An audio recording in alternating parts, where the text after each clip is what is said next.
Welcome back to the Magic Sponge podcast, a miracle cure for all your rugby league injury issues. I'm Brien Seeney. Most of you know me as the guy behind all the things NRL Physio on social media. This is the first show for 2024, and I've dragged my fellow co-host, Physio. James, you're back, mate. It is absolutely stinking hot at the moment. It's raining all over the shop.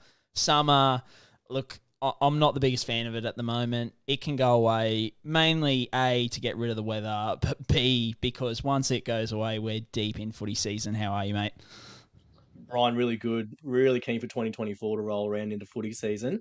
I've had a bit of a sting this week, just returning to work after 7 months off. So I was doing the stay-at-home dad stuff for 7 months. So I had a very, very rude shock to the system being back in the workplace this week and trying to use my physio brain. So wasn't the most fun time for me. So I had to get on top of that, Brian. But all good. Happy to be back on the sponge again and getting into things 2024. Love it, mate. Yeah, look, it's been a bit of a dusty off-season for me. It's, man. Like, I just can't seem to catch up with myself these days. There seems to be that much going on, unfortunately. So it's going to be an interesting start to the year with it being so busy without NRL and all the stuff that comes with keeping up with the injuries. But I'm going to have to find a way to weave that back into my life. But I'm sure once the footy gets back in, mate, I'm devastated we're not going to Vegas, put it that way. That would have just supercharged me, I think. Got me right into everything. But hopefully next year or the year after, we'll have to save ourselves some magic round. But look, as always, guys, this is your one-stop shop for all things injury analysis in the NRL. We give our take on in-game injuries, review the big injury and rehab news.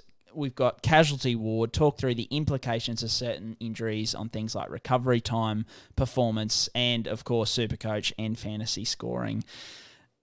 Tip of the iceberg, all the information that we give you on here, because we go through even more in depth on patreon.com/NRLphysio. You'll get access to the best NRL casualty ward on the internet, detailed write-ups, and of course the injury profiles. They'll be coming out again this year, just a little injury profiles note, which all my Patreons who are currently on Patreon know. It's going to be a little bit more condensed this year. As I said, it's been a pretty busy time of the year. Full on outside of NRL Physio for me in life at the moment. So usually I think my injury profiles in the past have been like over 200 players. At the moment, it's probably going to be somewhere around that 60 to 80. It's just going to be a lot more condensed and focused on those guys that I know are relevant for SuperCoach and fantasy, just to save me some headaches and save you guys some, I guess useless information coming out. I just won't have the time this year, but it will just be on Patreon this year is all I'm planning to do. So the base package for Patreon's $5 a month, I think. So it'll cost you $5, and then at least, even though I am reducing the number of players, you still get the benefits that becoming a Patreon has with the casualty ward and the questions every week and all that kind of thing, and the write-ups that come, into the season as well. So, yeah, hopefully you're still getting some value out of that $5 if you do decide to jump on board. But otherwise, guys, look, let's not muck around, get straight into it. Let's wrap up the injuries that have happened in the off-season since we last had a podcast. I don't know exactly what he's done. I would have thought it was an ankle, but I'm just guessing. He shouldn't be out for a long period of time. I'm no doctor. We have to wait for the scans, obviously, but that'd be more positive than negative. 2024, this is the first one, Brian. We're fresh, we're keen, we're ready to rip and tear. So I'm just gonna spit some names and injuries at you one by one. And I think for everyone listening in, they want to hear your takes and your opinions about what to expect for this year and potential implications for SuperCoach. So first one, which is a very interesting situation, which you've documented a fair bit of detail about, was Ronald Volkman with his shoulder injury. Do you want to give us I'll give you the soapbox now so you can have a good long discussion about this one, because this is one of the more bizarre scenarios I can recall in recent memory about a bloke getting a release from a club and then all of a sudden failing in medical and effectively ending up clubless. What's been I guess you can do the summary here, Brian, and give us the rundown on Ronald Volkman. Yeah, effectively, I think, look, you would have seen, if anybody follows me on socials, you would have seen my my posts about it. as it sort of has been happening. So effectively, he had a contact shoulder injury at the Warriors on December the 12th or somewhere around mid-December. They assessed it, decided not to get it scanned and just sort of treat it, conservatively. It mustn't have been too much of a concern at that point, or they just didn't think there was enough concern to get it scanned. Now, I've seen a few people sort of say, that's dodgy on the Warriors' behalf.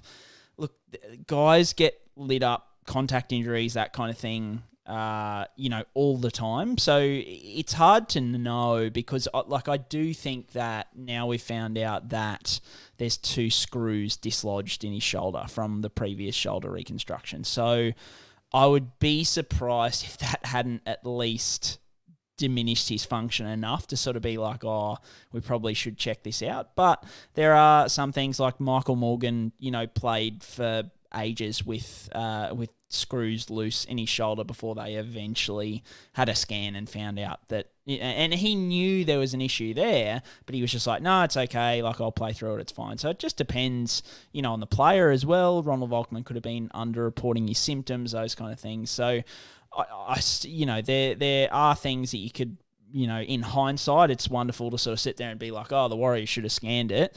But I think in reality, there's situations like that all the time where scans just don't happen, and it's easy to sit there, that once all the scan results have come out and been like, you guys stuffed up. But then, and this is where I think the massive issue is, and I'll even sort of reflect on myself. I sort of thought at the start, I think one of my tweets initially was, if Volkman doesn't end up back on a contract of some sort, then he's been stitched up by one or both of the clubs.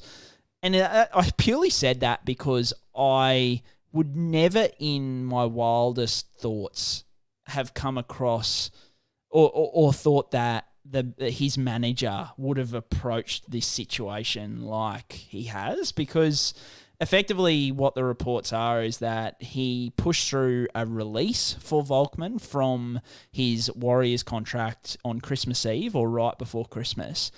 There was no Dragons contract confirmed at that point. And this is pretty stock standard.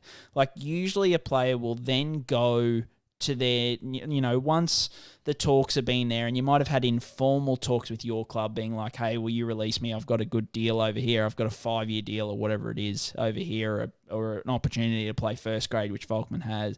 Are you okay if I, start to negotiate, blah, blah, blah? Yes, that's fine. So off you go. You train with the club, you do a medical, and part of that medical will be running them through fitness tests. So, getting them in, I guess training situations, running them through certain things to make sure that they're physically okay. So in that part of it, that's all completely normal. And I think what I've come to the conclusion with since we've seen all of the information out there is that the minor errors that you can point to from the Warriors and the Dragons in hindsight. So, the Dragons shouldn't have announced it on social media. They shouldn't have, had footage of him at training. Yes, I completely agree with that. But all of those things are not a big deal if the manager hasn't sorted out a release from his previous contract without a new contract ready to go. There's no need for that to happen. And I think I read one report where it was like, he needed to push it through so they could start negotiating with the Dragons. And that's just not how it happens. And that's, I'm not a manager, so I get that. But there's been multiple other player managers. There was a lawyer who wrote an article today, saying that is not how it works. You wait until you've pretty much got a signed contract. You lodge the release from your old contract and your new contract pretty much one after the other. So almost immediately. So the fact that wasn't happened, it was that space, that 10 days between Christmas Eve and when he would potentially pass a Dragons fitness test, that's totally undone him. And I think the complication here is that he obviously suffered the shoulder injury in December. But my thing is, what if he went out while he was training with the Dragons and did his ACL? A totally fresh injury, which he could have absolutely done, because we're about to talk about a guy at the Dragons who did do his ACL. if the manager forcing through that release has just totally stuffed him for no reason. There's no need to do that. So I think, even I've, had to backtrack my words a little bit and say, like, I think the clubs could have managed things better in ways, but the minor errors that you could point to from the clubs just don't have an effect if there's not that gap between the release and the new contract. And I think that's what it comes down to. So, look, at the end of the day, Ronald Volkman requires another shoulder reconstruction. He'll be out for at least 6 months, I think they said, because it obviously is quite an extensive shoulder reconstruction. The big thing, I think, I've heard a lot of people say, but he got paid out, I think, $200,000 of his contract. Like, he'll be fine. A shoulder reconstruction and an NRL level rehab, physio, massage, S&C, all that kind of stuff from a shoulder reconstruction. I mean, you might have more of an idea being in the public sector, but I would say it would be more than $50,000, probably, like between 50 and 100 maybe, once all is said and done. It would be. Yeah, because the only other option is to wait publicly, and I saw, what's the public wait list for a shoulder reco? Like, it'd be a long time, right?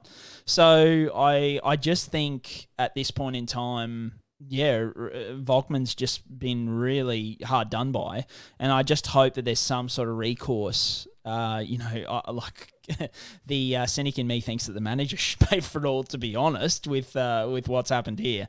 But look, at the end of the day, heart and thoughts go out to Volkman, because I think it's just a horrible situation. Hopefully, one that we'll never see again in the NRL.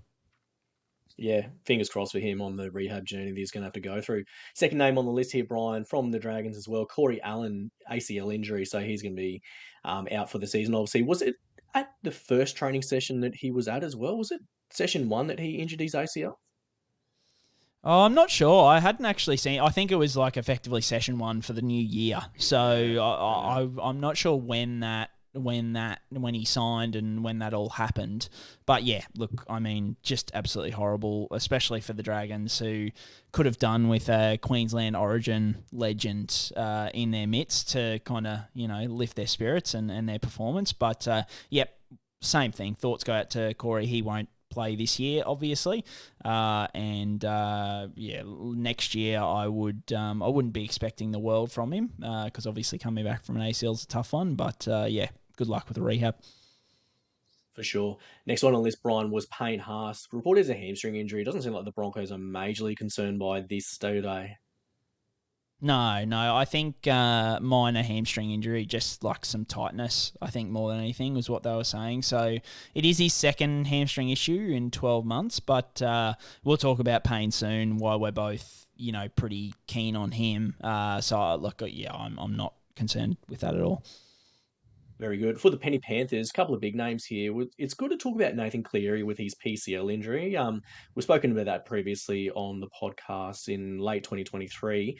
But then also another name we've talked about fairly frequently as well was Jerome Luai with his shoulder injury and subsequent reconstruction. So they're talking about him playing World Club Challenge, I think, and that would be about 4 months post-surgery. It seems a little bit quick, doesn't it, for Jerome, would you say? Yeah, I just think 4 months is really pushing it. Like, look, he had a Latarjet, which is just the type of shoulder reconstruction. It's where they take a bit of bone off the front of the shoulder blade and kind of attach it to the front of the ball and socket joint of the shoulder to make it a bit deeper of a socket so that the ball sort of sits in there a bit more securely. We've seen players come back from that in around 3 months, so it is possible. I'd just be surprised if they really try and push him through. Like, I know the Panthers have sort of said, we really want to win the World Cup Club Challenge. It's something they haven't done before. It's a trophy that they don't have in their trophy cabinet. So I get that, but it's a long NRL season, so sort of, pushing him to return at 4 months. Do you just give him that extra time? I think either way, I'll put it this way: if he does play, then he's obviously absolutely smashed his rehab and is just absolutely killing it, because I think for them to take, some form of calculated risk at 4 months post, then he must be doing really, really well. And then Nathan Cleary with the PCL, it did come out that it was a complete tear. That was kind of what we expected with that brace. A lot of people have asked, oh my God, I put out a post saying he's got to play the rest of his career without a PCL. That sounds scary. It's not. Look, it's something that down the track, he could be dealing with some instability or some meniscus issues, those kind of things, because the PCL isn't there. But I think for the moment, particularly in the short term, it's definitely not something that I'm worried about. We've seen Billy Slater, GI, and GI is probably a perfect example, right? Like, he tore his PCL completely and probably played 5 or 6 years at the top of his game, and then late in his career, it really mucked up on him. But then we had someone like Billy Slater who had minimal knee issues, late into his career. So it's not something that I'm overly concerned with in the short term. Next one on the list, Brian, was a favourite of ours, Shawnee Johnson, spotted in a moon boot with a query of an ankle injury there. Anything to be worried about for round one? Mate, injury news across the Tasman once again just is not, because I think we got the heads up on this, or it would have been Friday morning maybe, and now it's currently Sunday night and we've heard nothing, and apparently scan results were coming in Friday afternoon. So yeah, look, like as I said in my post, there's just not, even if it's a syndesmosis injury, high grade and requires surgery, 6 to 8 weeks, there's 7 weeks till round one. I'm just not overly fussed. We're both big Sean Johnson apologists here, so, with a bit of bias maybe and a bit of rose-tinted glasses on. But, my sort of thought was a similar sort of thing if this happened to like an Adam Reynolds type. Like, they're senior players, they're not super reliant on like some massive preseason where they've got to, work their fitness out. They're both in situations of like a really solid spine that hasn't changed all that much. They've got the combos there. I'm just not overly fussed. I think most circumstances he should be fine for round one, and I don't think it'll affect performance all that much. Next one, Brian, was very relevant to SuperCoach David Fafita. He's had a pec tear and surgery. What is his timeline shaping up like for the start of the NRL season, and obviously a big one for SuperCoach enthusiasts as well? Yeah, absolutely. This is a huge one. He absolutely killed it last year, coming off a pec tear. It'll be 13 weeks post-surgery at round one. Usual return to play for that surgery type's 10 to 14 weeks. So 13 weeks falls in that time frame, but look, it's still not ideal, and especially for a forward, I think having a pec that probably won't be at 100% come round one, it's definitely likely to affect him. Tackling, he probably won't be quite as good in the wrestle, sort of shrugging guys off, pushing guys off, those kind of things. But look, it's probably not enough for me. If I was going to start with him, I wouldn't lean away from him too much. It maybe gives me like 5 to 10%, and in the injury profile for him, I'll go through some past examples of guys with pec tears and sort of how they performed, particularly from an edge forward perspective, how they performed immediately on return, just so we can have some comparisons of guys who've done it in the past. But yeah, like for me, probably for classic-wise, it hasn't really been all that relevant because I think there's just that many good mid-ranges. I hadn't really considered bringing in Dave at that point in time. For draft, I'm probably not the kind of guy who's drafting Dave Fafita, in the first round or something like that. I'm shooting for fullbacks with upside and halves with upside and those kind of things. So yeah, it's not one that's changed me all that much. So if you're a Dave Fafita lover, it wouldn't shy me away from him too much. How do you feel from a SuperCoach perspective on Fafita? I think at full fitness, if you're talking draft, he's probably an interesting chat in like that early second round sort of margin. I agree with you. I don't think he'd be in like the first round necessarily for me, but given what he scored last year, you could make an argument he'd be a fairly high round two.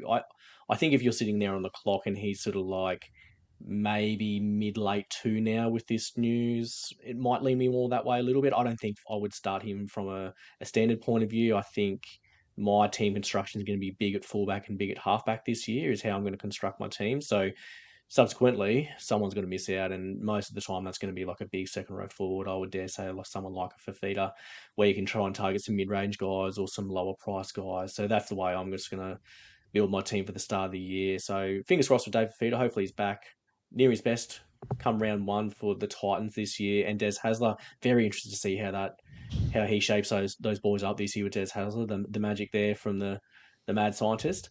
For the Brizzy Broncos, a couple of injuries here, Brian. Fletcher Baker with groin surgery, and Jesse Arthurs has been reported as a fairly moderate to high grade ankle sprain, I think, as well, hasn't he? Yeah, I think by what I can glean from it, it's more than likely a lateral ankle sprain. So they are aiming for the trials for him. But, that was kind of, 3-4 weeks down the track. So for those lateral ankle sprains, for it to take 3 to 4 weeks, it'd have to be a pretty significant one. And apparently you had to get carried off the field at training. So never nice to see. But as we know, usually those ones barks worse than bite. Guys are usually back relatively quickly. I do think the Fletcher Baker news is relevant, particularly from a SuperCoach perspective. He's someone who a lot of people I've seen in that second front row spot, classic-wise as well. A good plug and play, potentially could be taking that Tom Flegler role. I just think still in limited training as of this week, coming off groin surgery, I'd want to see a lot from him in the trials to convince me to buy him, because I just could absolutely see, something, new team coming off, major surgery. Let's take the first 6 weeks to kind of build his workload up. So, yeah, not someone who I'm jumping up and down about, who I would have been if there wasn't this groin surgery and limited training at this point in time. I find it interesting so many people are plugging him in at second front row forward to start off, Brian, because really Payne Haas and, Paddy Carrigan are going to get the minutes there. And then you've got you've got a few musical chairs there. I guess Kobe Hetherington's one that's probably looking at more minutes. You've got Corey Jensen, you've got Marty DePau. Those guys play fairly significant minutes. Xavier Wilson's coming back as well. There's a lot of depth there in that sort of middle spot for the Bronx. So Fletcher Baker, I don't see him as an automatic sub in for Tommy Flegler. And Tommy Flegler didn't often get mega minutes last year at the Broncos either. Maybe they want to take Payne and Carrigan get down a little bit. I just don't see them as those type of players, though. I think those guys are 60, 65 minutes, lock it in every single day of the week. So it wouldn't be the way I would be sort of trending with Fletcher Baker. So I guess for those people, probably good luck to you if you're going to do that. But I would just have a bit of cause for pause if I was thinking that way with the injury situation, and probably just the depth there in the Broncos as well. Brian, would be my take. What is your take there with him being a candidate for standard? Yeah, no, I'm with you. I just don't think he's someone who I would, who I'd be going for, unless, as I said, if we get massive, performance in the trials, maybe. But at the moment, yeah, I go elsewhere. Onto the Finns, Brian. Connolly Lemuelu he's sort of got a multi-ligament knee injury there, MCL, PCL. What are we sort of expecting in terms of his time frame, maybe being fit and ready for round one, and maybe what that means for the Dolphins, how they'll line up? Yeah, I never like multi-ligament knee injuries, James. It doesn't sound like he needed surgery. So once again, the PCL very rarely needs to be repaired, and then the MCL, if it's only a partial tear, pop it in a brace for a certain amount of time. It's just more when there's multi-ligament issues, you're looking at instability, obviously, in multiple directions. So the MCL kind of controls that falling in of the knee, and then the PCL, it's more in that forward-backwards, deceleration, jumping, landing, those kind of things, stopping, hyperextension, all that kind of stuff. So you've got instability in multiple directions, makes the rehab a little bit harder.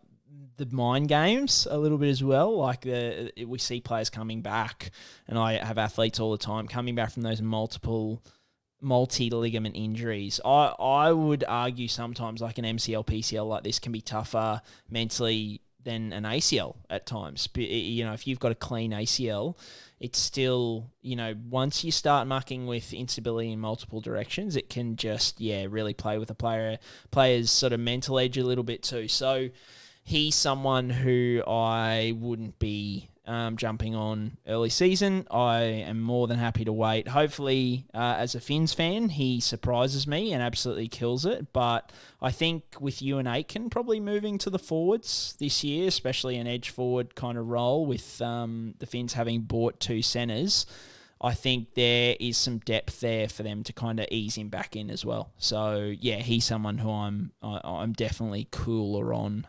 since the news of this injury. Good one for those who are NFL sickos out there as well is Kyle Pitts, who's the tight end from the Falcons. So he was initially reported late season 2022 as a complete MCL rupture, but then all of this year he didn't look great on it, and it was later reported that he was MCL, PCL, and meniscus. So the Falcons massively underreported his injury, and subsequently his explosions, top end speed, in and out of cuts wasn't the best this year. He was someone that I guess has always been touted as a fairly athletic player that fits a big profile that should be probably doing more than he currently is, handled by quarterback position there in the Falcons. But he's one that had a similar type injury there, multi-league. He had surgery for his, I think he had a PCL reco, because the question was, well, if he's had an MCL, why is he still in a brace 8 months later? And later it was reported that, okay, it's MCL, PCL, and a meniscus in there. So he's sort of a good sort of maybe comparison, I suppose you could say. Not exactly the same, but someone who is probably taken this whole year to get anywhere near back to his best, and probably wasn't even at his best with that as well. Probably not much else to talk about with Conley Lemuelu there, Brian, but he was exceptional last year for the Dolphins. So hopefully he comes back to his best and he can keep punching out some big minutes and some big SuperCoach scores there for people as well. From the Knights, Kai Pearce-Paul is the new recruit there with a toe injury. Do you know much about this, Brian? I don't know too much about this situation, sorry. Yeah, apparently he was playing through it back in the UK. So was playing through this injury. The Knights kind of claimed that they didn't know a whole lot about it and only kind of discovered it once he came to the club, and they kind of assessed him and scanned it and those kind of things. So, his manager obviously did a good job and made sure the release and the contract were lodged immediately, one after the other. Another one who, especially talking to Jackson Hastings late last year, I know you asked a really good question about who's going to take over that Lockie Fitz role, and Hastings had a lot of good things to say about Pearce-Paul. It sounds like he's a bit touch and go for the start of the season, and even so, he's another one who I think initially, as soon as Jackson sort of said that, I was like, yeah, this guy sounds awesome, lock him into my side. But now I'm like, yeah, a toe issue for a guy whose game is so, heavily explosion, breaking tackles, getting the arm free, change of direction, all that kind of stuff. It's just not something that I like to dance with early in the season when there's probably other options, especially in that second row. We've just spoken about the sort of how we're approaching that second row position, probably a lot like a lot of people. So yeah, he's not a mid-ranger who I'd be looking to dance on. I don't know about you, but yeah, that's kind of where I sit with him. Yeah, look, probably not for me. I think the Knights are pretty deep at edge, actually. I think even though Lockie Fitz has made his way out there, I know a few people are talking about Tyson Frizzell getting that left edge. Then you got Dylan Lucas, Adam Elliott's played on an edge there in the past. There's a few other people sniffing around in and around there as well. Whereas Kai Pearce-Paul sounds like probably smaller minutes, higher impact sort of type player at this point in his career. So probably wouldn't lean me to bringing him into my side to start off the season there, I don't believe. So he might be sort of on the watch and wait. Hopefully he's at a sort of basement level price and he can sort of make some waves later in the year if he gets his opportunity. Lucky last, Brian. So Connor Tracy, now at the Bulldogs, calf or ankle injury. That was reported quite some time ago. I think it sounded like it was reasonably minor. I didn't see anything from Gus Gould on the Twitter space that sort of indicated there'd be anything more significant than that from Dr. Gus Gould. Mate, I wouldn't have seen anything from Gus, unfortunately. So, no, but I think it was a bit weird. It was one of those Dr. Gus moments where I think he came out with a tweet being like, Connor suffered an injury, he'll be out for ages. Or there was a report. It was something that effectively there was one person saying he was going to be out into the season, and another person was like, no, it's extremely minor. So I haven't heard any reports of him still struggling and all that kind of stuff. So I think for the moment, I'm pretty happy to assume he's all good and should be good to go for round one. So not something that I'm overly fussed with.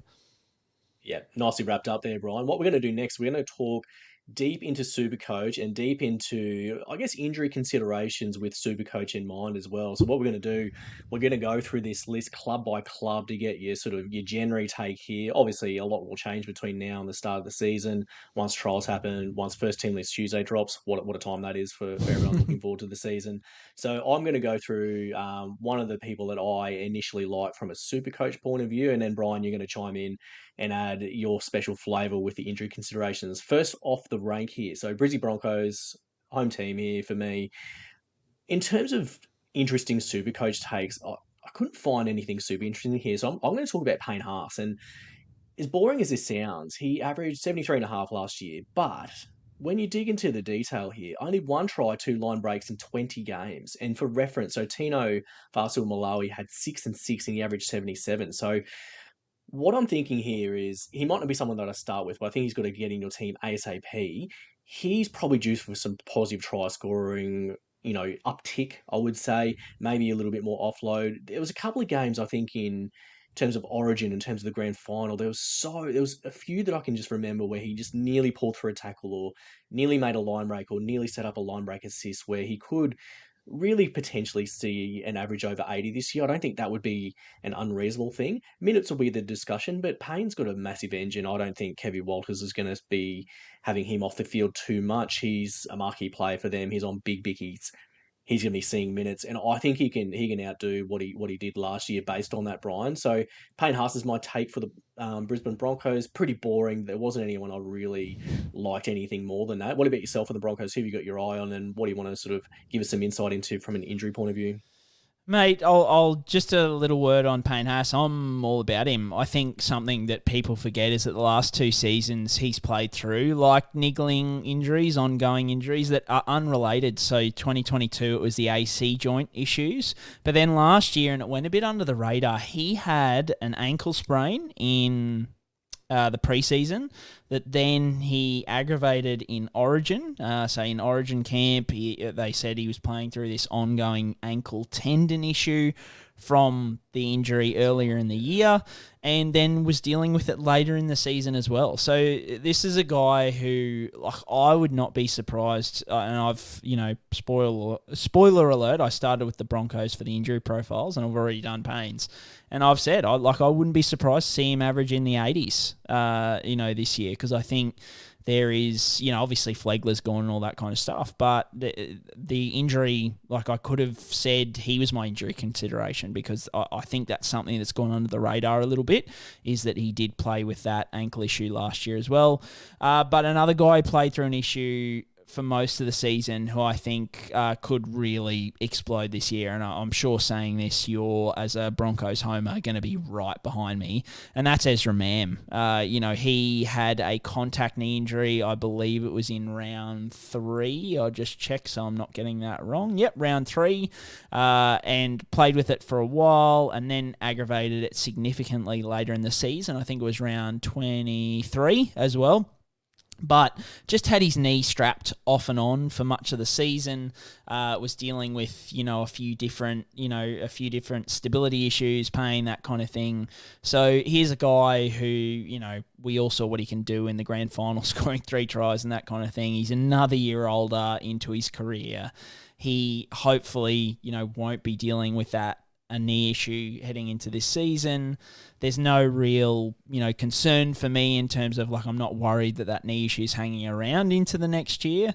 So, yeah, I just think he's someone who 5'8" is just like a dumpster fire. Like, it's pretty much Dylan Brown and then nothing, right? So, if you're looking for someone in that mid-range, especially from a Supercoach standpoint, I don't mind Ezra Mam. I think there's some promise there. What about you? Yeah, he's a highlights reel, isn't he, Ezra Mam? He's someone you love having in your team just for the Thursday, Friday night games because you just know he's going to be putting something on. Like that flick he did last year to Reynolds around the corner still just lives forever in my dreams. Just gets me some action in my white front undies when I think about it from time to time there with Ezra. But he's certainly a consideration at 6. You're right. There's not much after Dylan Brown is there to be in super lovely. It seems like between the second 5'8" overall and the 12th, you're sort of within 5 points. So you can sort of pick your poison in how you want to approach that position this year, I believe, especially for draft. I think you've got so many options for draft. Standard's probably a little bit more difficult where you probably want to squeeze Brown in. But again, you can I figure did that out forget as you go Cam along. Munster. That's pretty bad from me. Cam Munster's pretty good too. Yeah. He's okay. The thing is about Cam is like, I can't think of too many times where I've had Cam in my team where I was like, he's just gone on a big tear of massive. He's someone I score. never have owned. Like, I just never own him Yeah. year on year. I just don't, whether it be draft or classic, for whatever reason. I don't know whether, like, I've got it in my head he doesn't have a super high ceiling. There's probably some stats guys out there who can do it for me. But, yeah, I've just never, same as you, never really felt good about owning Cam Munster when there's other options at 5'8". Yeah, I agree. So we'll move on to the Canberra Raiders next, Brian. And this was a hard one to figure out. Someone that I love for SuperCoach purposes. It's a bit of a bit of a yuck all round look at this team for me. So I was sort of thinking, like, do we talk about sort of speculative ads like Trey Mooney, who debuted last year, or who Hepa Puru as well has been sort of spoken about. Morgan Smithies in the 13 jumper as well, but far out, mate. There's a lot of old veteran forwards in Canberra. I was really high on Xavier Savage last year. And I think if he started at fullback or winger in a dual sort of scenario, that would be game on for me. He's probably the only one I can sort of think of. And you wanted to speak about him a bit more. Yeah, well, like I was the same. Looking through the team, I think, like, especially I tried to make the injury, my injury picks somewhat super coach relevant. And just, yeah, I mean, I could have gone Danny Levi. I think he had like a jaw fracture and a few other things as well. But I've gone with Savage mainly around like he had that jaw fracture to begin the season, was apparently a bit, like the jaw fracture, was he a bit out of favour? Who knows? But like there was so, like you forget the year before, there was so much chat on him. Like he's so good. There is that Chevy Stewart coming through, who is apparently an absolute gun as well. But yeah, I'd love to see Savage absolutely kill it. He did have a high-grade hamstring strain last season, and for someone who relies a lot on speed, that could have some implications. You'd expect his injury risk to be right back down by the start of this season, though. But yeah, I just think with Savage, hopefully it was just the jaw fracture that cost him his job to start the season. He comes out and absolutely kills it this year because, yeah, he's someone who I was very high on, like yourself. Yeah, going back to that year before, you might recall he scored that really long-range try against Para in one of the finals games. It was just electric, and you just thought, okay, this guy's arrived. And then 2023 just didn't get off the ground for him, did it? Just injury curtailed his start. Then Seb Chris got the fullback spot, and the Raiders sort of just won a few games, and Ricky was like, well, Hopper Whitey's on my wing and Seb Chris is at fullback, and no one else really got a look in there, which was a little bit surprising to me because I think, from my point of view outside in, I think they needed that bit of that sort of dynamic, sort of X factor that could break a game open a little bit more often towards the end of the year. And I thought he would be able to provide that. But again, he had that high grade hamstring late in the season. Who knows what that's going to look like for him this year. But if he gets named, he's definitely someone I would be having a good long look at in draft formats, especially. I don't think you probably want to go there for standard because I think there's so many other big names and big options at fullback. I think you want to look at that draft angle probably a little bit more. Canterbury Bulldogs next, Brian. So Josh Curran's the one I'm going to look at here. It's pretty simple with Josh Curran, isn't it? If he gets minutes, he scores big points. He's shown this time again over many, many years. I would like him more on an edge to get him 80 minutes, but then is he going to get rid of Kikau Preston? I don't think so. I don't think that's the angle in there. I think he might be someone who gets 13, gets pretty good minutes. I still think at his price, he's probably a pretty good start. The other one I'm probably a little bit more in on, but I just don't know how this is going to shake out, is Stephen Crichton. I think if he gets fullback, and it's probably not out of the realm that he gets the goal kicking as well, because he's a pretty damn good goal kicker whenever Cleary's been missing games for Penrith. I just rate him from a talent point of view. I think if he's a dual centre wing fullback, he is definitely in my team. I think he's an out and out gun. He would be someone I'd really, really, really like to look at in my SuperCoach setup, Brian, I reckon. Who have you got your eye on from the Bulldogs from an injury point of view or a bounce back perspective? Mate, Stephen Crichton I drafted him in a what do you call those ones? Dynasty or like keeper league in like the 4th or 5th round, like a couple of weeks after he signed for the Doggies to play fullback. Because I was hoping at least for this year that he'd be centre wing. you could pick him in centre wing in Supercoach and goal kicking, and I can have a goal kicking fullback in my centre wing is what I'm hoping. Yeah. So I am right behind that. I'm really hoping that's what happens. My one, a real favourite of the show. I think we unfortunately didn't get time to get the Golden Sponge Awards out, which I'm really filthy about, unfortunately, at the end of last year. But I think one of our awards was like the, crazy effort of the year or something like that. And mine was Jacob Kiraz. He played through that MCL sprain. He came back. I had a look today because I was like, I swear he came back way too soon. So the crazy effort of the year was that chase that he did after he'd injured his MCL. So he'd already injured it in that game, which turned out to be a grade 2 injury, so a partial tear. And he chased back on this length of the field try. It looked like he was running on 1 1/4 legs and just didn't give up, that kind of thing. That's a guy you want in your team from a Bulldogs perspective. But from a Supercoach perspective, he came back from that grade 2 MCL in 3 weeks, which that is pretty quick. That is really quick. And he just didn't look right. He did not look right. And the way I've put it, so he then also had an elbow hyperextension. Then he had a lower back stress fracture to finish the season as well. I had a look at his stats today. You can pretty much break his season up into 3 lots of 6 games. Because pre-MCL injury, he had 6 games, he averaged 80 points. Then post-MCL injury, then plus the elbow injury, he averaged 43 in the middle 6 games of his season. And then the final 6 weeks of the season, which, he's over, so he'd had a couple of buys to, give his knee a bit of rest and that kind of thing, and he'd gotten far enough past the elbow injury. Final 6 games, he averaged 64. So it's not quite at that 80, but it's back up that way. But the other thing you've got to consider about that 64 is that's leading into them discovering he's got a back stress fracture. So how much pain's he playing through there as well? So look, I'm sure the old injury-prone people are out there telling me you've got a guy who suffered 3 nasty injuries in a season. He's injury-prone, but none of those are... the knee issue was a contact one. The elbow hyperextension is a contact one. The lower back stress fracture, you could argue there is some concern there sort of moving forward. Is that something that he's, had an imbalance or had some issues that he's got to address? You would assume he does address that over the off-season. So in a Doggies team that hopefully, we're all talking about them improving into last season, which didn't overly happen. Hopefully this season that does happen for the Doggies fans out there. I like him as an option, and he's someone who I like stacking my centre wings, particularly in draft, but he's someone who I would not be afraid if it kind of fell that way and I ended up with him as my first or second centre wing. That seems like crazy, but I would not be opposed to that at all. If you stacked elsewhere and you end up with Jacob Kiraz as your CTW1 in draft, I'm cool to take that risk, because I think if he can go injury free and as we've seen there, he pretty much just needs to avoid a few unlucky contact injuries. I really like him.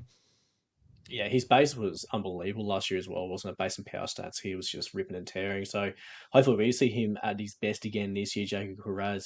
For Cronulla Sharks, couldn't find anything super interesting here, Brian. So went Blake Brayley. He might be one of the few 80-minute hookers left. I think they're sort of becoming less and less frequent in the NRL. He's another year older. Always been highly touted. They're going to be in a good, strong team. He might be someone that you can look at in, especially draft format. I think that might be fairly appealing if he's just going to lock down an 80-minute sort of starting position there. What about other issues or other guys from the Sharks that you want to sort of keep your eye on? Yeah, I could have gone Dale Finucane here, suffered the bicep injury at the end of the year. Coming back into this year, surely McInnes gets a start, you would think, at 13, which makes him a little bit more relevant. But I think Teague Wilton with a meniscus repair, performed really well on that left edge from a SuperCoach standpoint, certainly to start the season. Then obviously had the meniscus injury, which ended his season. It does have sort of some implications for longer term, issues. But I think anybody who's shying away from him from an injury perspective doesn't need to worry all that much. I don't think a meniscus repair, even though it knocked him out for a significant part of the season, I'm not overly concerned about that. It would more be, and I think there's been a bit of chat around about, his defensive frailties. Does that cost him his spot? Those kind of things. So I just wanted to mention him here in that I'm not concerned about his knee. So you approach him with, or I would approach him with no injury considerations. I would just approach him with his role in the team and how you think he can perform.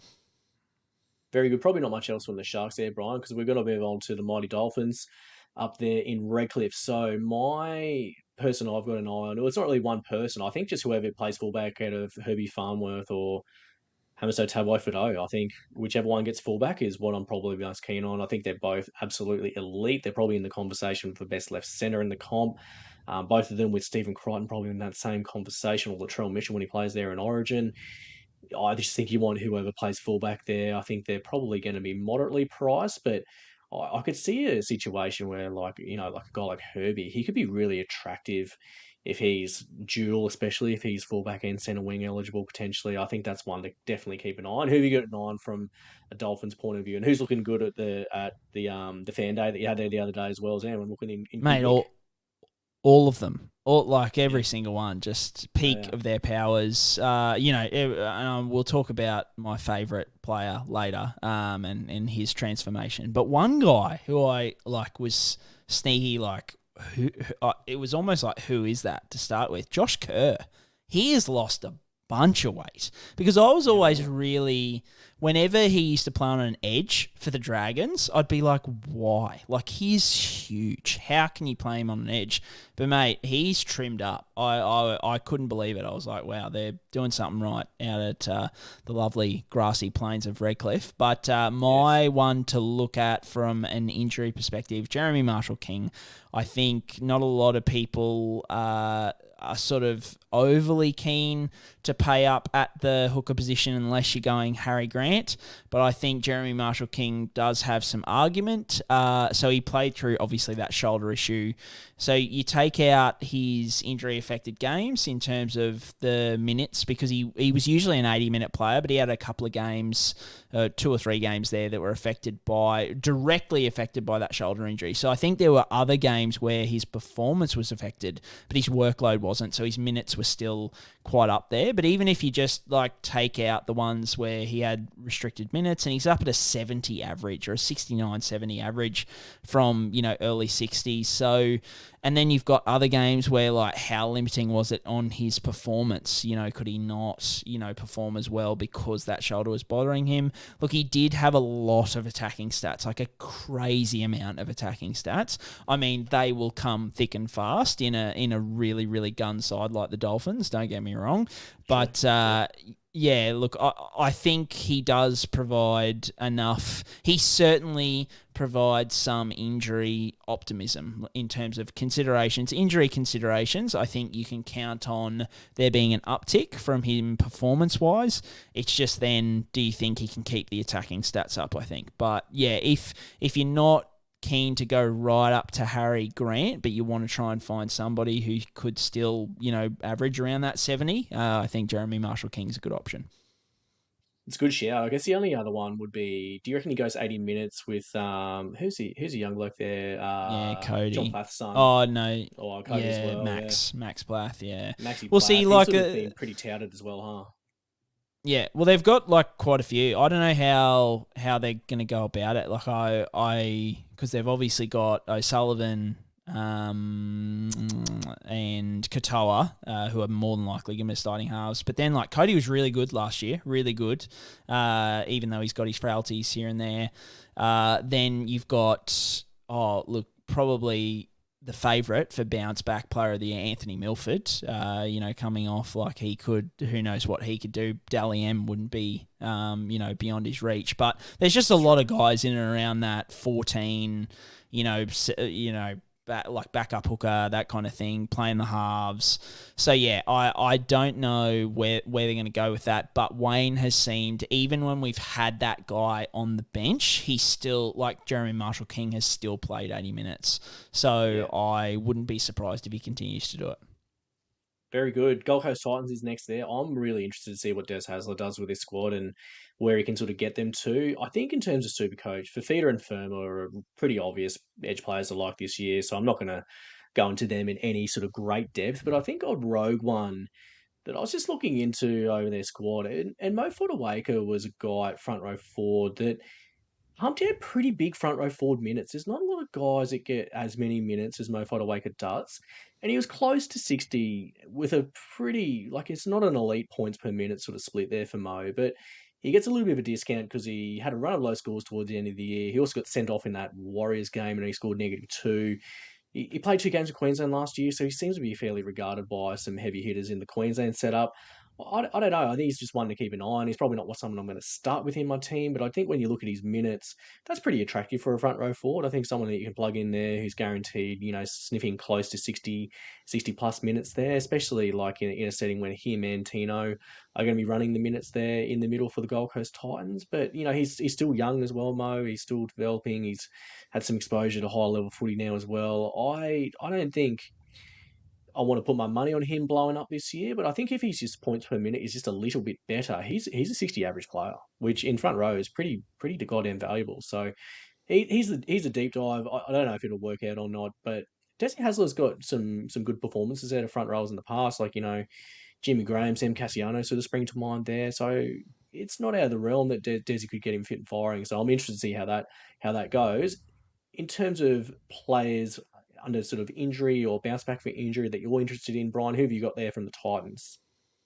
Yeah, Bo Firma, I think, is the obvious pick here. It's his first season back off the ACL, but it does bode well that it happened for him early in the year last year, so he would have had pretty much a full off season to sort of build that performance base. We come back to, there's a big difference between return to play and return to performance. With these kind of ACL injuries, we usually wait for the second season back. But the fact that you could almost say that his off season is kind of like a season, because he would have had the whole offseason to kind of build that performance. So I still wouldn't expect him to be as good. I mean, we've seen someone like Pat Carrigan come back and just absolutely brain it, so it can be done, but that's the exception, not the rule. Look, he's not a big base stat guy usually, and he is a bit of an awkward price in that mid-range, but I still think he's just a great option. I'm just not as worried about him as I would be someone who suffered an ACL injury in like June or something like that, because he suffered in kind of January, February. Just think that gives him a lot more freedom to come back this year and be at a better performance level. It is worth mentioning that it's at least his second ACL injury, so it's his second documented ACL injury, so that does increase the risk of suffering a third. Most of those happen in the first 18 months after returning to play. So for the next couple of seasons, he's just at that increased risk of suffering another one. But I still wouldn't shy away from him for that. I don't think there's enough of a increased risk to kind of be like, I'm not going to go there. Yeah, he's just another one of those second rows in that mid-range sort of price, isn't he? That I think he's probably going to be a fair few teams, both Furmore, but there's going to be a lot of mid-range guys there. And there's going to be some that don't work out. I think that's the thing. You might have 4 or 5 mid-range dudes in there, and there's going to be 1 or 2 that doesn't work out. That's just the way things fall year to year. But hopefully for you, if you pick him in your team, then he goes well. For the Manly squad, I'm going to talk about Ben Trbojevic. And I guess like the other brothers, he had a pretty injury-disrupted 2023. He only played 12 games. He had really limited minutes. But watching those games and thinking back, he actually had some pretty good flashes on the left edge there. I think at age 22, I'm pretty happy to plug him into my team and see what eventuates there. Team list will tell the story here, but Kelvin Tuolungi's moved on. Joshy Schuster's had fitness concerns for what seems like forever. So I don't know if he's really the starting left edge candidate. If Ben Trbojevic gets left edge, he's just a must start in my opinion in your team, and he's probably someone that you should draft higher than most other people. There was one other person from Manly that I wanted to shout out here, Brian, as well, because I think it's a super coach maybe for Tommy Talau. He's basement priced, but more importantly, if he has soft launch his relationship with NRLW Smoke Show and Footy Worldie Jess Surgis, then I mean, he's second year back from an ACL, but he's also dating Jess. I mean, that is two big ticks in the boxes there for Tommy Talau maybe having a breakout season. Also leaving the West Tigers. I mean, there's a few things aligning in the stars there for Tommy Talau. I think he might be the Schmokey that we need to talk up a bit more. Would you agree? Comeback player of the year. Yes, absolutely. I think there's definite talk of that for sure. Get him in there, I reckon. In terms of your pick for injury return, Brian, who did you have your eye on there? Friend of the show, probably? Yeah, mate. I think my big statement for this preseason is if Kalen Ponga, why not Tom Trebojevic? And what I mean by that is and justifiably right. Like the guy has just won the Dally M, gone on an absolute tear. I think you would have seen all the SuperCoach people under the sun, content creators, all that kind of stuff, with all these stats of, if you take out the games where he's starting at 6 and you have the games where he's starting at fullback, and there's just so much to love about what Kalen did late in the year and what he's capable of and all that kind of stuff. But then I look at Tommy Turbo, and it's just the biggest case for me of recency bias ever, because Kalen has come out and just absolutely blitzed it, right? And just done so well. But for me, and look, I like to think I stay on top of injuries and all that kind of stuff, and I'll love to get your thoughts on this.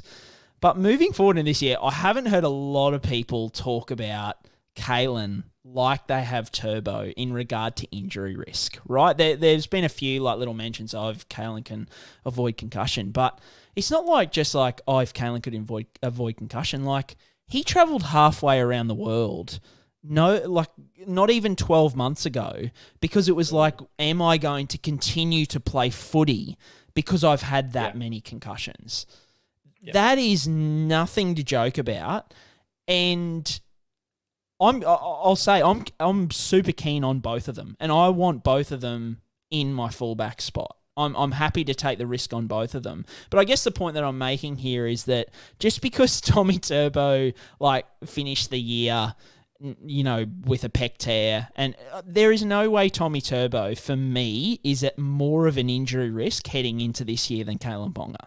No way. And in terms of upside, I would probably say with the goal kicking, Kalen has more upside. But for example, Turbo last year, there was a 3-game stretch there where he had that weird back spasms. Then it wasn't back, it was his hip, it was a hip pointer, and then he strained his adductor. And that was all within a 3-game stretch where he just played horribly, and then he had the adductor strain and scored horribly, Supercoach-wise.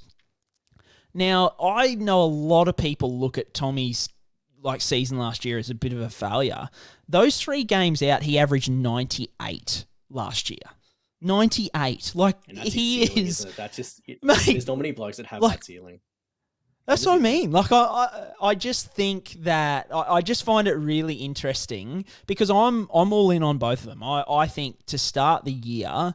I think you've got 2 guys who are at a bit of a discount. They absolutely have injury risk, but my main approach with these guys a lot of the time is if you start with them, it only costs 1 trade to get rid of them, So, I'm happy to go down that path. But, yeah, I just think it's something for you if you're sitting there and you're super, super keen on Ponga because of what he did late last year and obviously his upside and all that kind of stuff. But you look at Tommy Turbo and you're like, he's so injury prone. He's had, all these kind of things.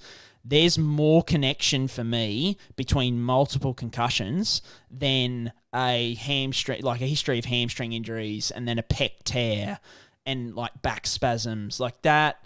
Yes, there is more than enough evidence there now to say that Tommy can find an injury, don't get me wrong.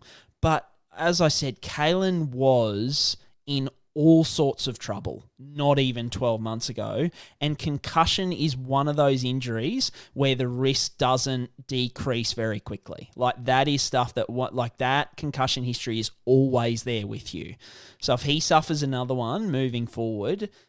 we're back there again. We're back in the thick of, is that too many? Does he have to retire? All that kind of stuff.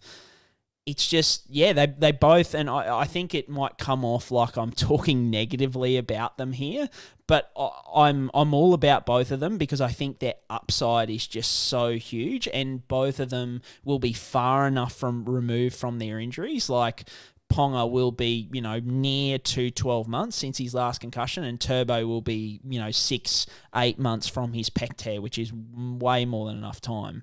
So I'm all in on both of them. I just think anybody out there who is sitting there saying, yeah, Ponga, and then, nah, Turbo, like too much of an injury risk. I just think they're both pretty similar. Well, like, where would you sit? Do you think that, I guess Ponga is much safer bet than Turbo? Am I kind of just rose-tinted glasses with Turbo, or are you kind of on the same wavelength? I don't think necessarily. Like, there's going to be a lot of people that have cause for concern because of the number of games I guess he's missed in the last 5 years. I guess he hasn't had a full season for five seasons now, I think, or something along those lines. Anyway, I might be I wrong think there. his good year was 2020, I think, like that when that COVID year. So he's probably had, right. 21, 22, 23 have been pretty rough for him. Yeah, so I suppose if you're looking at draft, where would you take him if he fell to you?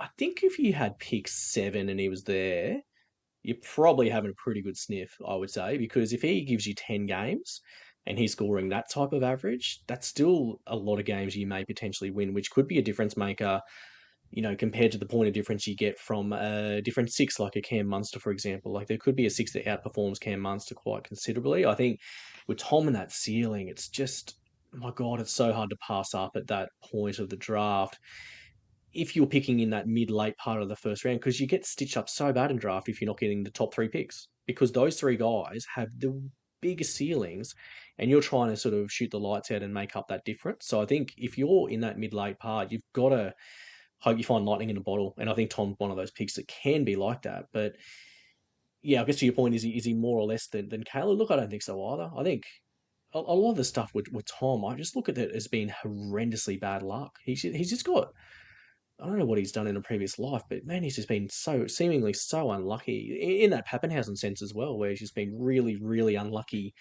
with injury. But he wouldn't be someone I'd shy away from potentially starting with. I think in fullback, I think as it stands now, it probably would be Pappenhausen Ponga for me, but Tom's in amongst it. Like he's got to be in the conversation for a very, very high draft pick, in my opinion. How high would you go and draft with Tom if he was there for you?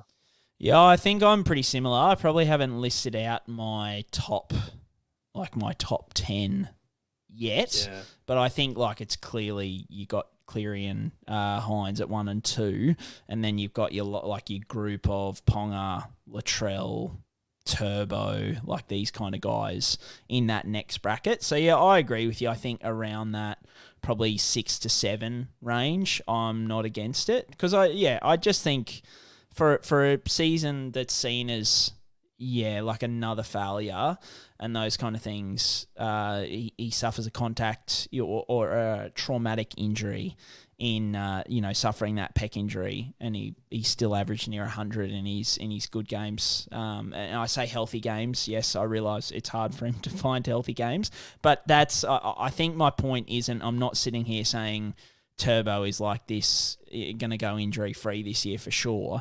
It's more, I've just seen a lot of Kalen Ponga love, like a lot of it, and I'm like, I think the recency bias of people kind of being like, oh my God, Dally M, he averaged over 100, and we were guys who, as soon as he went back to fullback, we were all over him, and I think that was what got us the ranks that we got last year, was getting on Ponga nice and early and getting behind that because we were all about it. So it's not one of the few things that we got right last year. But yeah, I just think I've seen a lot of Kalen Ponga love and a lot of you have to start with him, all that kind of stuff. And I just find it funny that that's kind of the universal approach to Ponga when the injury concerns are relatively similar to a guy like Tommy Turbo. Well, we'll jinx ourselves early. We'll say get on Burbo, get on Turbo, and then probably get on Tommy Talau as well. That's going to be the trifecta from Manly there, coached by the genius of Tony Griffin there as well. So I'm not Anthony Griffin, Seabold, sorry. Melbourne Storm, Brian. So we're going to, Griffin. Yeah, might as well be. Yeah, Griffin might have a bit more of a say there. for the Manly boys. Onto the Storm now. I'm going to double dip at sort of like edge or sort of back row forward. So Sean Blaw's come across from the West Tigers, pretty highly publicised. I think a lot of people are high on him with his injury history. He hasn't really had a good opportunity there at the Tigers. But then also Jack Howarth, he's sort of been touted as the next big thing. He got a 5-year contract from the Storm at age 18, which they just don't do to many people. So I'm really interested to see if either of those guys get a start for the Melbourne Storm there. I think last year, was it Chris Lewis or Trent Loiero who had that edge lockdown for most of the year with Loiero, Katoa? yeah. Loiero was the one, wasn't it? And I think there was statistics there around, line breaks and tackle breaks there that were fairly low in his situation. So I think someone like a Sean Blaw or a Jack Howard could do similar to what Katoa has done coming across from the Warriors in being really, really, really good for the Melbourne Storm. They're guys I'm very, very keen to keep my eye on there for the Storm. Do you want to give us a bit of a rundown on Ryan Papenhuyzen? No, Ryan, I'm going to sort of steal your thunder there and mention his name, but he's one we've talked about a lot. And I think it's getting to the point where it's kind of exciting to potentially lock him into early teams, I reckon. 100%. Yeah, I think he's the obvious one for the Storm for injury implications. Look, how I feel about Paps, I'm still really confident on him. I still think he will perform better than many will expect. A lot of people kind of had him pegged for retirement and all that kind of stuff. Will be out well into the season. We were always pretty confident once the details started coming out that round one would be really realistic, and that's looking like it's the case. I think the one difference with Paps for me that probably puts him a little bit lower than my duo of Turbo and Ponga is he still does have that little bit of an injury risk concern, like compensation patterns, that kind of thing. But it's mainly around the performance. I just don't know. And when I say performance, it's less to do with the ankle. It's more the lingering stuff with the knee, to be honest, purely because the knee took so long to come back from. It was like right down the end of the bell curve as to how long it would take to come back from a patella fracture like that. He had some deficiencies in his quad that he was dealing with right up until returning. The ankle fracture dislocation for me doesn't really worry me much at all. We've seen guys come back and perform really well at about 10 weeks after those kind of injuries. So that injury in itself doesn't overly concern me, but the fact it was on the same leg as a knee that he had a really, really long, I guess, recovery time from, it just gives me enough pause to put him a little bit below Turbo. But I still think overall, I would not be shocked if he comes out and just it looks like the old Paps. That's definitely within the realms of possibility. But I just think while that's in the realm of possibility, there's also this end down here where he could take a while to get back to that usual speed. And that's, for me, once again, you talk about concern of injury risk and then concern of performance. I don't have the concerns of performance with guys like Turbo and Ponga. Like, I know when they're out there, if they don't get injured, they're going to kill it. Like, I count on them for 100 averages. Like, I just think they're going to kill it. Whereas for someone like Paps, I probably have a little bit less concern of injury risk because they're two really unlucky contact injuries. But they're, as I said, it's those compensation patterns, those kind of things. But I say all that. If I had 3 fullback spots, he would be my third fullback at this point in time. And I think if he comes out and looks really good in the trials, because he's got that little bit a bit less of a concern of an injury risk, I'd be more than happy to plug him in there over a Turbo. But yeah, that's kind of the one thing that just separates them for me at this point. But I think it's very, very valid to do what you're doing and to go with him in the second fullback spot. Yeah, Price will be the one as well. I think Paps might be a little bit cheaper to start off with than Turbo too. So I think he might be a fairly popular pick for a lot of teams to get the year going. Onto the Knights, Brian. We've talked about Cullen Ponga. I'm going to talk about him again. So probably just to sweeten the deal here, you look at when he came back in round 11 to the fullback spot once Adam O'Brien figured out that actually playing a guy in his first spot is a good thing for your rugby league football team. He started humping blokes left, right, and centre on his march to a Dally M. So from round 11, once And then from round 18, when he got the goal kicking boots, he averaged 119. So from round 18 onwards, 119 average. He's priced in at averaging 88. So it probably doesn't reflect of just how good he was last year and how slow he was to start the season. So I think he's just one of those guys with that sort of a ceiling. He just is a must-have in your team. The only other one, I guess we need to get onto Jackson Hastings, who's friend of the show, and obviously give us a word on if he's kicking goals this year or not. So if Jackson's got the kicking boots, that might be cause for maybe flicking to someone differently. I still think you're probably starting with Callum Ponga regardless. I think he'll be probably the most highly rostered person in SuperCoach this year. I just don't Who have think you got from- Hastings will be kicking. I don't think Hastings will be kicking coming off that ankle issue, like off No, the that's very surgery and true. stuff like that. That's his right ankle as well, Yeah. isn't it?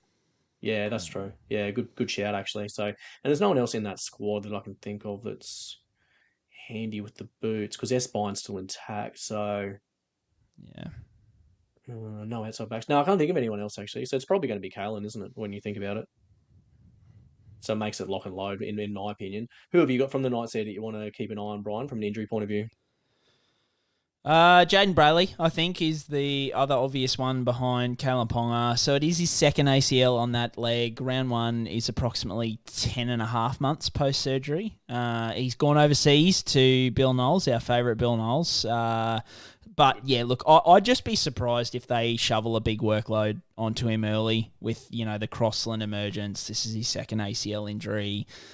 Yeah, I just think, we've spoken about the mental side of these injuries on this pod, even on this episode. So, look, he's not a noted, stepper, change of direction, that kind of thing, which is what the ACL is more known for. So, he can still, get through a million tackles and all that kind of stuff. But, yeah, I just think there is absolutely a realm where he's, just easing back into a full workload over the first 6 to 8 weeks at least. So, I wouldn't even be surprised if they start him off the bench, to ease him back in that way with how good Crossland was late last year. So, what I think for Classic, he's almost just a lot because he's like 300 grand or something. I haven't done, or I haven't looked at my team picker yet. I've just seen sort of what other people are posting and those kind of things. But I would say, at 300 grand, you can't pass him up. But from a draft perspective, he's not someone who I'm chasing overly heavily. Yeah, I'd agree.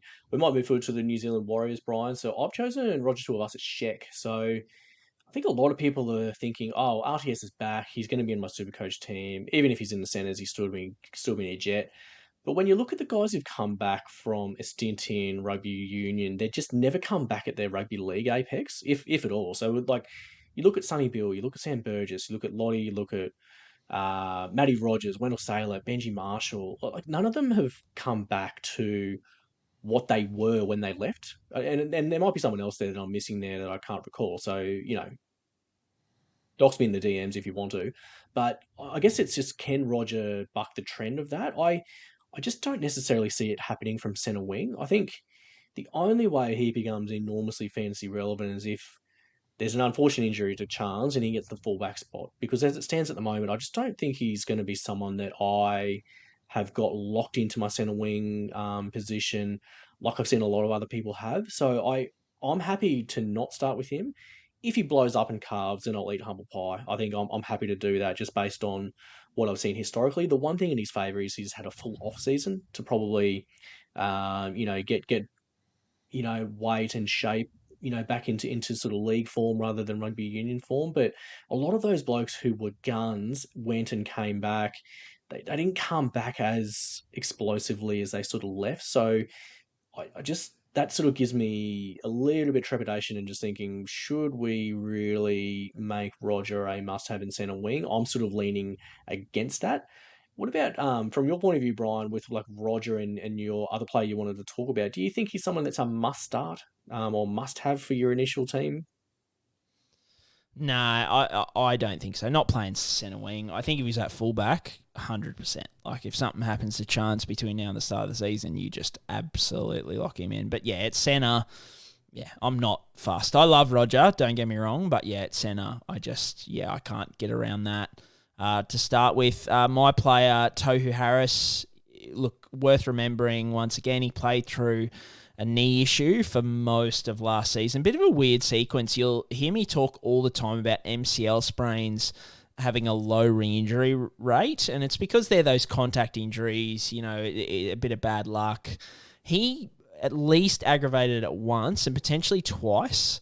So he did return relatively quickly. He suffered the MCL sprain, came back earlier than expected. He's pretty important to that Warriors side. And then he had an ankle sprain later in the year, which he came back early from as well. So played reduced minutes and those kind of things. So once again, injury affected games out. It bumps his average up about 6 points from 67 to 73 or so. So he's another one who, could potentially be on a bit of an uptick, because a lot of those, and I know it seems a bit cheap to kind of be like, oh, just take these injury games out and he'll be fine. I'm trying not to be lazy there. I'm trying to kind of keep it at those injuries I don't see as massive repeatable injuries. I don't see an MCL sprain as something Tohu Harris now is susceptible to moving forward. He's as susceptible as any other person in a tackle who gets tackled in the legs and, their knee could collapse in. So, yeah, I try and keep it that way. Sometimes, with the likes of Turbo and stuff like that, I'd be a bit liberal with it. But even then, when we were talking about Turbo, it was back spasms and, a cork and those kind of things, which isn't something I would say Turbo is overly susceptible to. So that's where I try and go with when I take out injury-affected games, is I try and make sure it's not something, that I think is repeatable moving forward. So, yeah, look, just something to keep an eye on with Tohu. He could have a bit of an uptick there.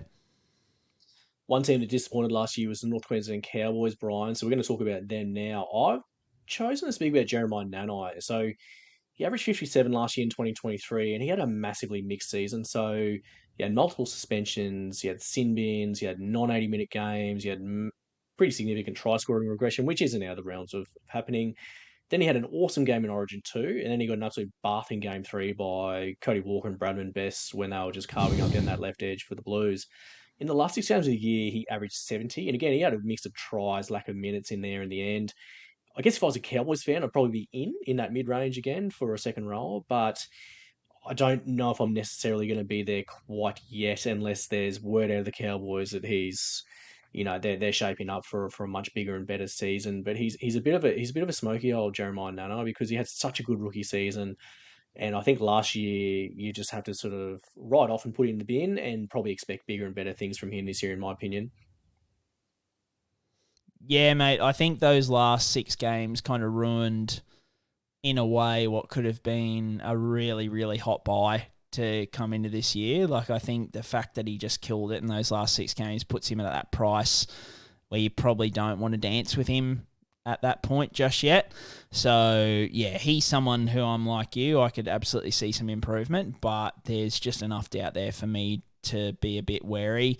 My pick is the guy on the other edge, or more than likely he'll be on the other edge, which is Hylam Lukey. It's his second season back from an ACL injury.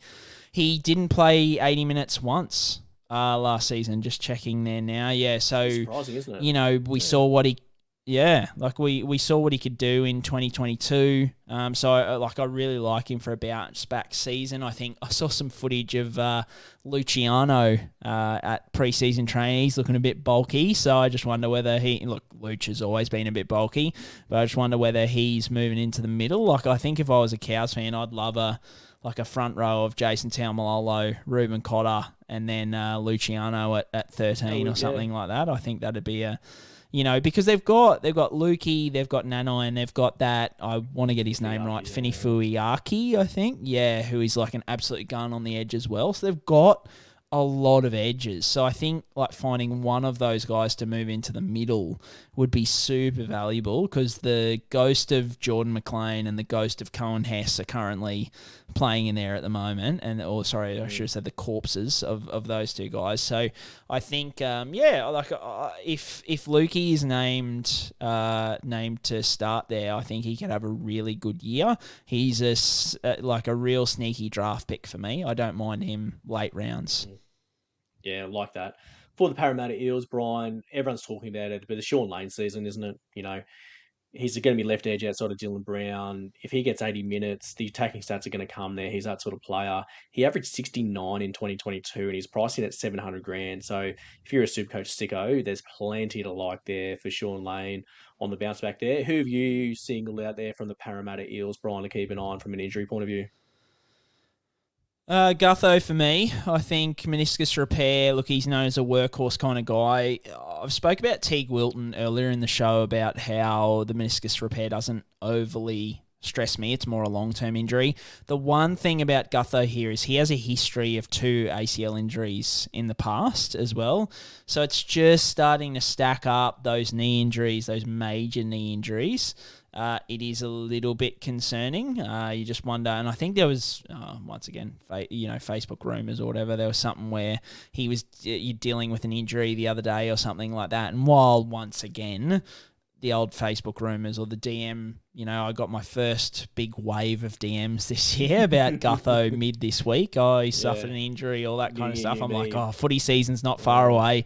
He just hook it to my veins. Give me those DM injury rumors. But look, like it could have been something like, once again, and I know I'm feeding into this bullshit, but it could have been something where he's got swelling on his knee from the meniscus repair. Like we've spoken to a guy like Christian Welsh on the podcast before, who said after those meniscus surgeries, it's something you still have to manage moving forward, especially later in your career, which Gutho is, as opposed to Wilton a little bit more. So, just something to consider with Gutho. I think he's somebody who he was so good last year, but I've just got a little bit of hesitation with him heading into this season. So, from a draft perspective, I think like he drops back for me. Like he probably deserves from his average last year like a solid second round pick, but I'm probably looking like late second into the third for me with him, just off the back of a meniscus repair.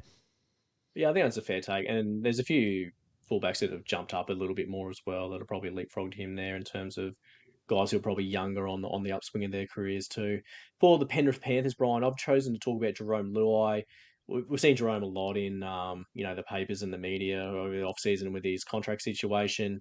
I just think if it's his last season in Penrith, I think he's just going to be fired up to play big. I think he's that sort of character. I'll back him in to have a good season. Last season, he had a really, really, really poor start to the Supercoach season. So first 10 rounds averaged 41. And then the last 6 games before his shoulder injury, he averaged 77. That's when the attacking stats started to finally roll in. So when you look at Jerome over his body of work from a Supercoach point of view, since 2020, he's always been between 56 and 62. So he's always consistently there. I think State of Origin, his starting price maybe mean that if he's probably a target once he's leaked some money rather than as a starter. But I still back his talent. I think he's a gun. And 5'8's really shallow. So I think if you're looking at someone who's leaked some money, you might need to move sideways for a little bit of time. He might be on the outside looking in for Origin. It's hard to really know how it's going to shape up this year. There's so many moving pieces there. I think he's someone that is just an interesting overview with all the noise happening around him as well. There's been so much, noise here and there with his situation with Penrith and the West Tigers, obviously. But when you take a step back, you actually see he's a pretty consistently decent scoring Supercoach player at a shallow spot, Brian. So who did you want to speak about for the Penrith Panthers this year for 2024? Yeah, on Luai, I'm not stressed about the shoulder reco for performance-wise for him. Like, he's not a middle forward. He's not making a million tackles. I'm not fussed at all. So I think you approach him. If you think he's for a bounce back in form, like you've just said, you jump on him. You don't worry about the shoulder reco. My pick, Taylor May. It's once again his first season back from an ACL injury, but similar to Firma. It'll be almost 12 months. I think he suffered in the trials, or it might have even been in the World Cup Challenge maybe? I can't remember. But it was definitely early in the season. So, yeah. So it was early in the season. So, but he is an outside back, so you've got that change of direction, explosiveness in question around the ACL, but he's playing in a hot Panthers backline, so there's still plenty to like. So I still think if he's named to start for your classic sides, I think you just lock him in. Yeah, I agree. I think he's a must-start at centre wing for Classic. For the St. George Illawarra Dragons, I've chosen to speak about Zach Lomax. He sort of is one that I flirt with every year in my Supercoach team. Last year was a pretty slow season for Zach. He averaged 54 until round 18. But then as the season went on, he's obviously hot. Like, let's put that to the side as well. He's a proven gun in the past. He's averaged over 60 many, many times. But then last year he played out of position on the left sort of centre position for a bit, and then the Dragons were woeful. Then they had coaching changes. His goal kicking was dreadful, and he had 7 tries in 20 games. I just think there's just room for him to have a much better season this year if he's on his favoured right centre position. There is a few whispers about him maybe interchanging at fullback with Tyrell Sloan. I don't know. I don't know to read too much into that by Flanagan down there. I just think he's probably a fairly robust start at right centre. He may not be a starter for my standard setups, but he's someone in draft I'll always have my eye on, to be honest, for Zach Lomax. What about you, Brian, in terms of the Dragons? Who's someone that you think might be worth monitoring? Yeah, I didn't come up with much here. I just said Tyrell Sloan with his syndesmosis repair. I just don't think it'll limit him. I think if you, for whatever reason, you're keen on Tyrell Sloan, I just I wouldn't worry about the syndesmosis surgery. Yeah, very good. For the Bunnies, I've gone Latrell Mitchell. So, as you know, Brian, we've always been big Bill Noel fans on this podcast, and obviously, hopefully, his stint over there last year with the Guru optimises Latrell for this year. There's obviously massive risk with Latrell baked in, so we know he's had soft tissue injuries over the last few years. It's really going to be what the chassis looks like at the Charity Shield, isn't it? Like, if he's looking like he's in really good nick, he might be someone that I consider over Ryan Pappenhausen to partner up with Kalen Ponga. I think if he's lean, he's looking good, you've got to be keen on him. I don't think he'd be very highly owned to start the season because there's a lot of good fullback options.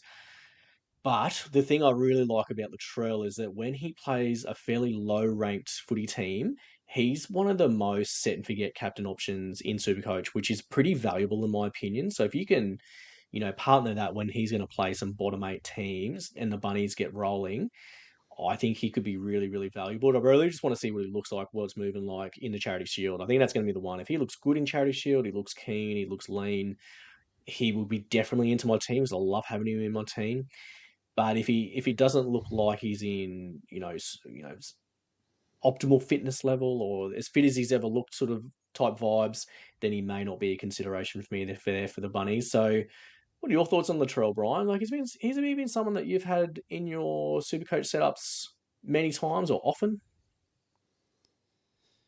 Yeah, mate, I'm a big Latrell guy when he's going well. I think, like, to your point, the soft tissue nature, like a lower limb soft tissue nature of his injuries over the last couple of years does give me some pause. Like, it's just repeated soft tissue stuff, and then, like that calf, it just, and there's a lot of bandied around, like blaming the physio, blaming New South Wales, all that kind of stuff. That kind of thing just gave me a little bit of what's going on here, especially with his history with the hammy and those kind of things. He's gone over to Bill Knowles, all that kind of stuff. So, yeah, he's definitely fourth in the group of those 4 fullbacks that we've spoken about there who I want in Classic.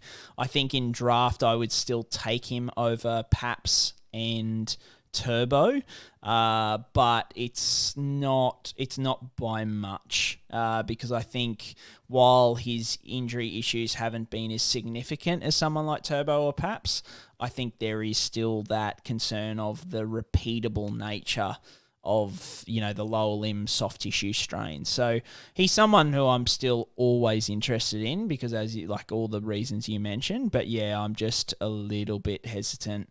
Like you, I'd really need to see something from him in that Charity Shield. My guy who I've gone for is Campbell Graham. So it was very well publicised. He played through that sternum issue, which was ongoing all year. He missed games. He missed out on Origin because of it.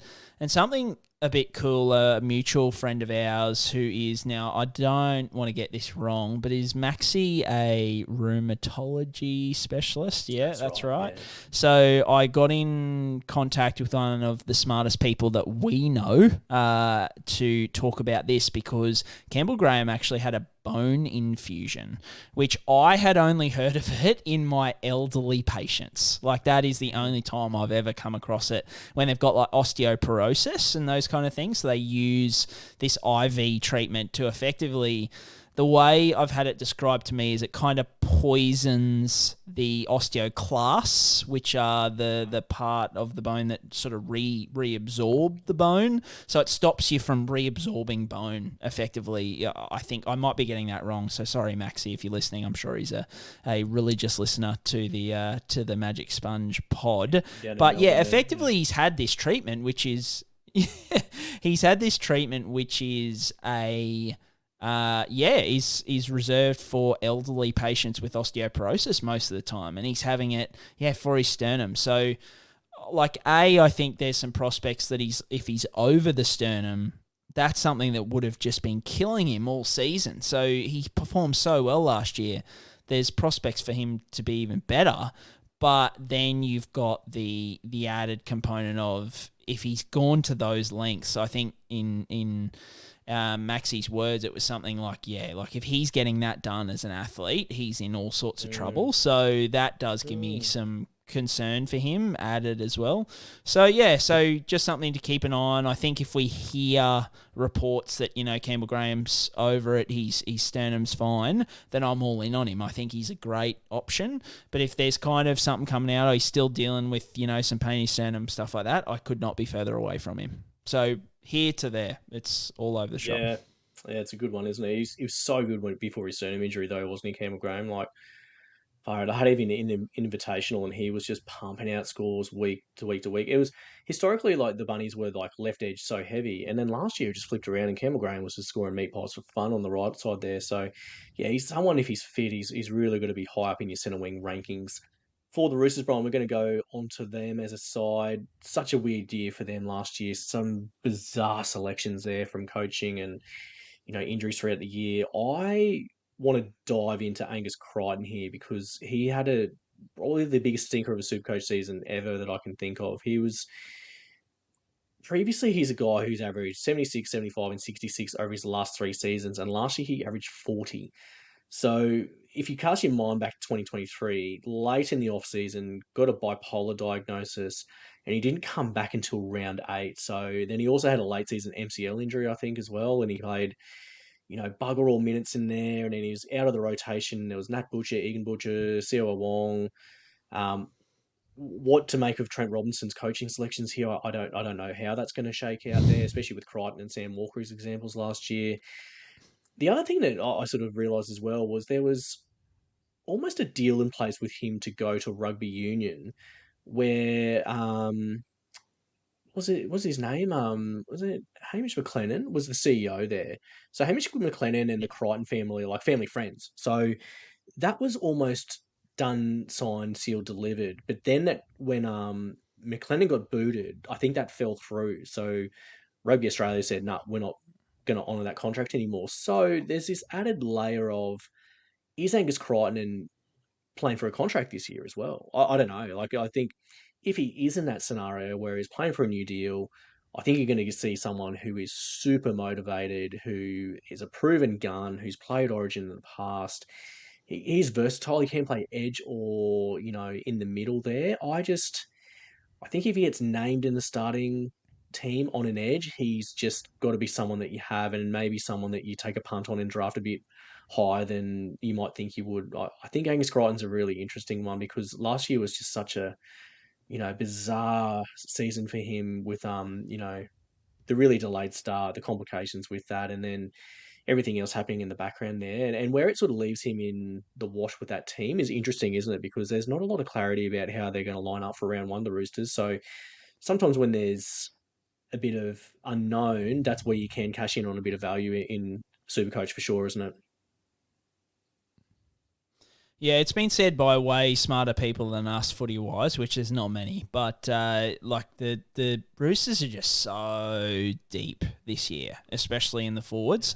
So how they're going to fit all those guys in and get them minutes, I just don't know. I mean, from my perspective, and from a Supercoach perspective, I'm absolutely salivating for a Siwa Wong, Angus Crichton, edge combo. Like, that would just be the dream for me. But I just feel like, knowing Robbo is the coach, it's going to be Egan and Nat Butcher.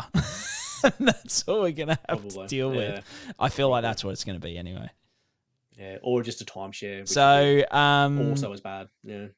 Yeah, just a nightmare. So, yeah, look, my pick for the Roosters, Billy Smith. It's his second season back from his latest ACL injury, which is his third one back. I just think this is notable because, I don't know, once again, there's only a few people who are better than us at judging footy, but I just thought he looked better than Suaalii last season, especially towards the back end of the year. Like, I thought he looked really, really good, and that being, his first season back from a third ACL injury, he's only going to get better this year. Like, Suaalii obviously had the rugby thing hanging over his head, and we know how good he is. Like, we know he's an absolute gun. So I just don't see a scenario where Suaalii isn't making the side, but I just wonder whether Billy Smith has done enough to win one of the centre spots, and then Suaalii goes out onto a wing.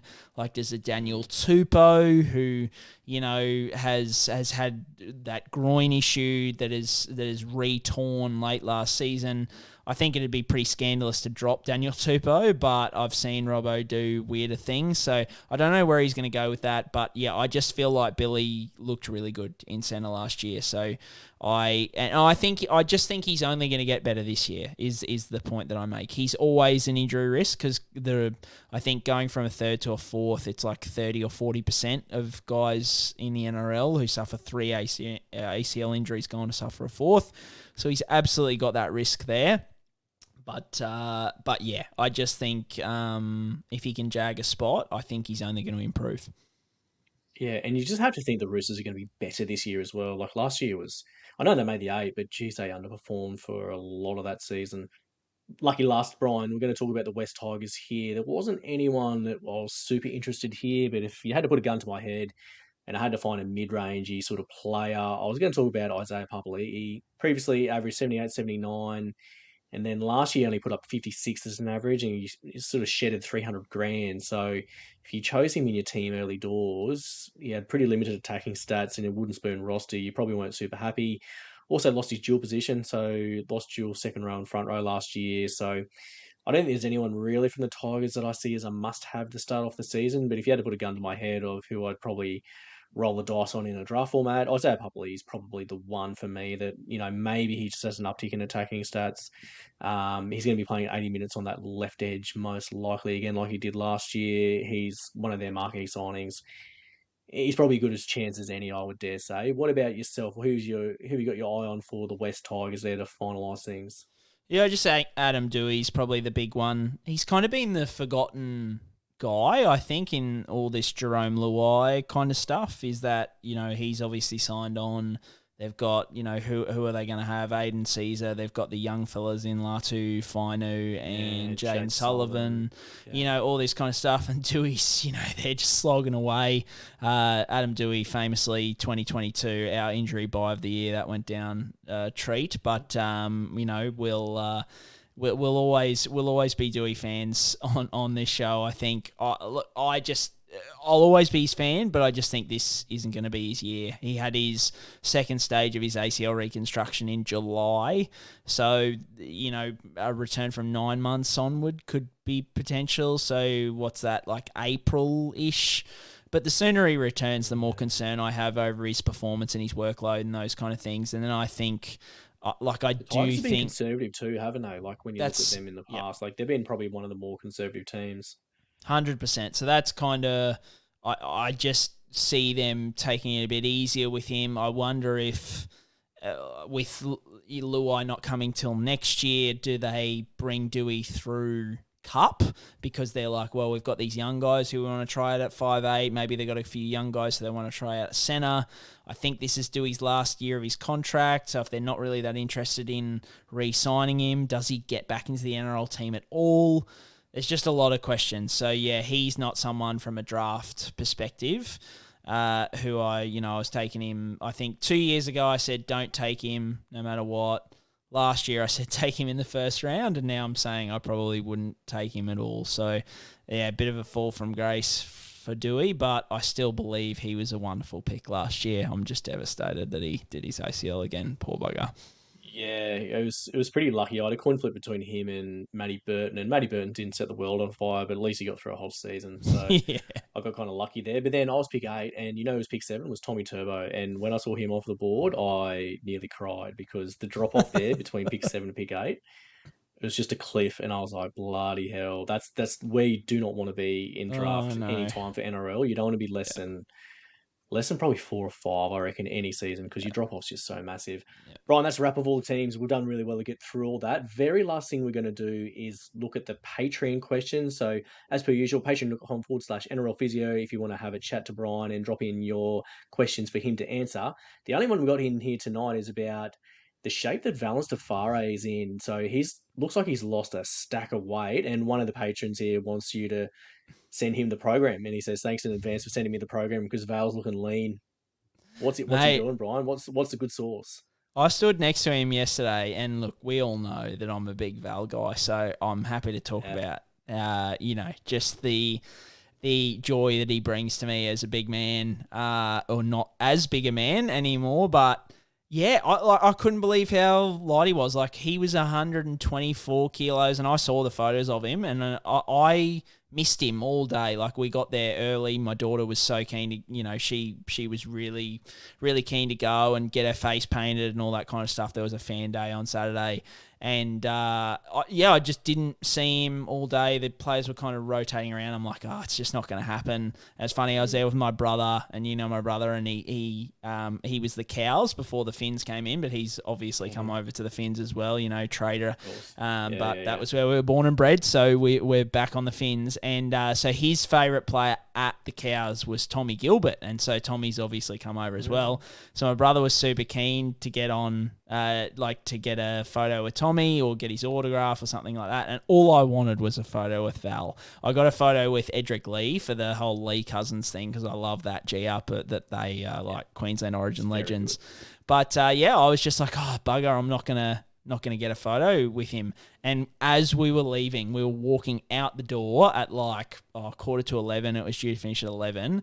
And we walked past one station, and there was Tommy Gilbert, and brother got a photo with him. And we walked past the next station, and there was Val. And there was no line for either of them under the radar kind of guys. And yeah, I almost didn't recognise him. Like, he is so, I don't know how he's done it. I think it was running up and down Mount Cootha over and over again. So Ben, very valued listener and valued patron, Ben. He's a wonderful guy, mate.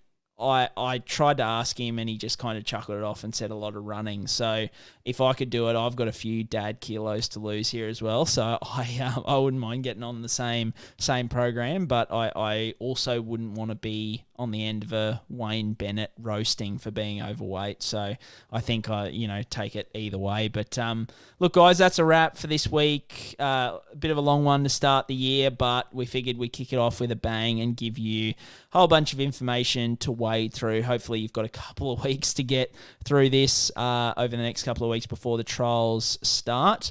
As always, look, we're starting off the season. If you like the pod, give us a review, recommend to a friend, all that kind of stuff. It gets us up in front of people's eyeballs and in their ears, and it helps us a lot. If there's anyone out there who wants to sponsor the show, where the show's always growing, always looking to bring people on board who are like-minded and those kind of things. So if you're looking to reach people in this kind of footy or health space, then hit us up. I think we've also said if there are any alfoil companies out there who want to sponsor a tinfoil hat segment, we're more than happy to jump on board there as well.